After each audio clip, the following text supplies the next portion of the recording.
Hello there everyone. This is the 20th topic in the series for IELTS cue cards for January to April 2017, and the topic is describe a situation when you were not allowed to use a cell phone. You need to say where was it, when was it, why you were not allowed, and what did you want to do with your cell phone. There are so many occasions when someone is not allowed to carry his phone. I've attended many sessions, lectures, classroom activities where cell phones are not permitted.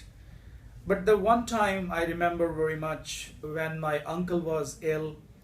He was admitted to DMC, Dayanand Medical College in Ludhiana. He was critically ill and my cousin was there. He called me, so I rushed to the hospital.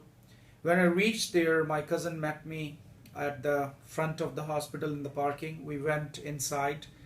As soon as we entered, my uncle was in ICU. So the nurses told me that we would not be allowed to carry our cell phones inside.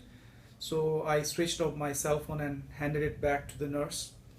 After entering the ICU, I saw my uncle. He was on some kind of equipment, some ventilator and some other instruments were there that were measuring his heartbeat and other things, and I felt really bad why he was on that in that critical situation. I discussed his illness with the doctor, and during that whole session my cell phone was not with me. I even forgot my cell phone. I forgot that I should inform my family that I had reached the hospital. I should also tell my family how the uncle was.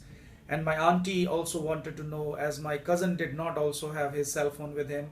So when we came back to the counter, we took our cell phones back from the nurses and I switched it on. There were many missed calls. I called them all back and I told them that I had reached, and they were really worried. They told me I should have informed them.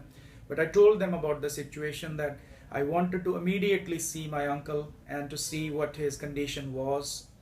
And after all the people were informed, I felt that there should be a system when people should be allowed their cell phones. But of course, the doctors also have to take care of the patients, because use of cell phones can disturb the patient as well as other people around them, as silence is very important in these areas. And even maybe cell phones disturb the equipment, which is very sensitive, on which the patient's life depends. So this is when I was not allowed to use my cell phone.